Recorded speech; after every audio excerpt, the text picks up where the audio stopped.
Okay, Matthew Gardiner, you were speaking at the Housing Associations and Social Enterprise Conference that we held with Social Enterprise NI this morning. Can you just explain briefly what role social enterprise has in your business and how you think housing associations can foster it in delivering, economic, social and environmental benefits?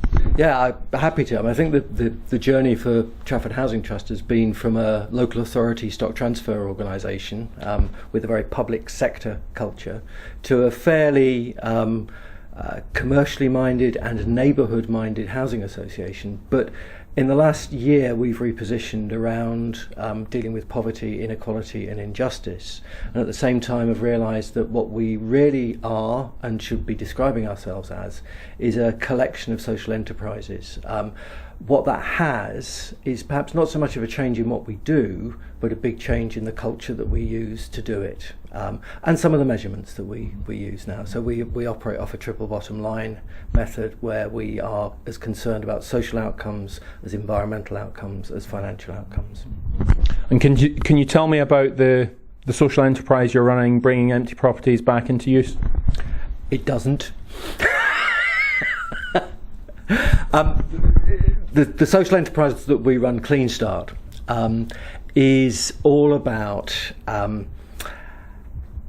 providing a really great environment for ex-offenders. One of the things that we realised fairly early on was that we'd got people who were coming out of prison very often on a very revolving door basis who were committing crimes in the neighbourhoods where our tenants lived, and they were understandably not very happy about that.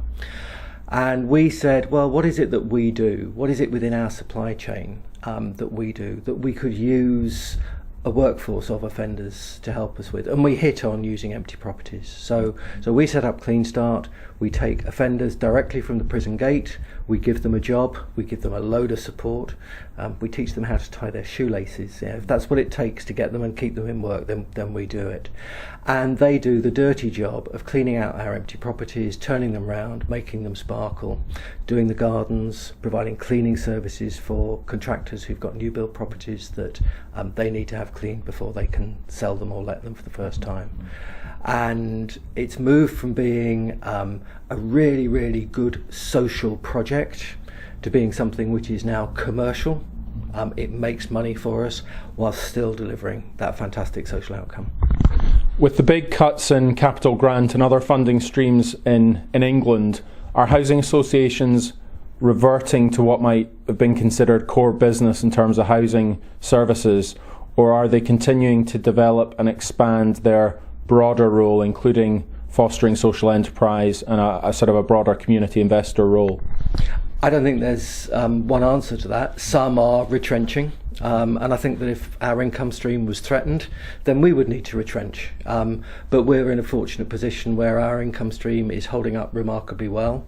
It means that we are able to choose how we spend some of the surpluses that we create, and we've chosen to place them in three ways. We're running a care and support business, paying living wage, providing the kind of service that your mum would want to get, and that costs. We build new homes, and we invest in local communities.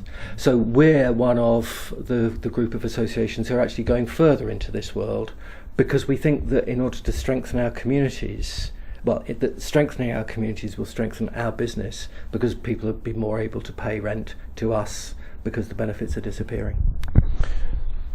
Over the last few years in England, there's been a real shift in regulation of housing associations away from a compliance and inspection model under the Housing Corporation to a much more outcome-focused, risk-based approach with the HCA and an end of routine inspection.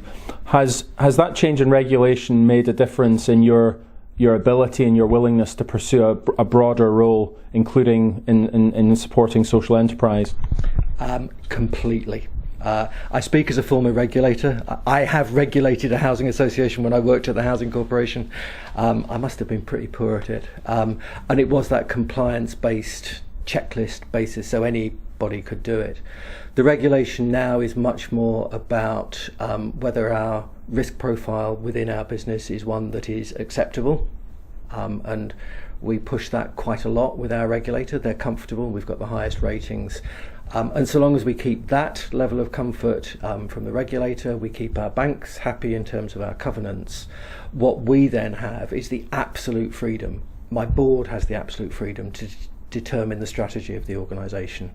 That is such a huge step forward, and something which perhaps 5 years ago, when the inspection regime was abolished, when the TSA was abolished, I didn't realise quite how freeing up it was going to be in terms of what we did and how we did it.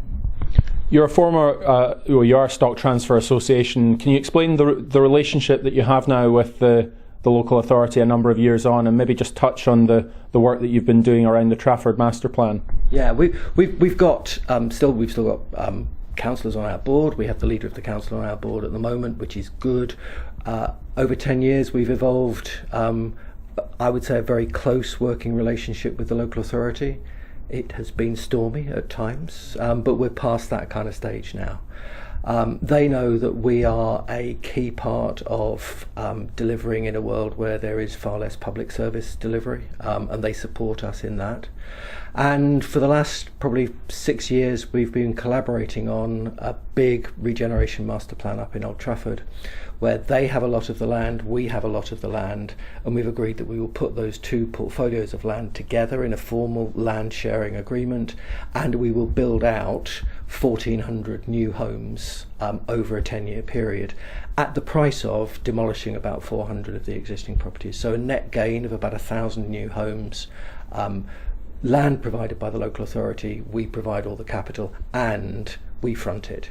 The thing that the local authority was very keen for was that they didn't want to take any of the flack for the demolition of people's houses and so on and so forth. So we fronted that, and that's worked very well.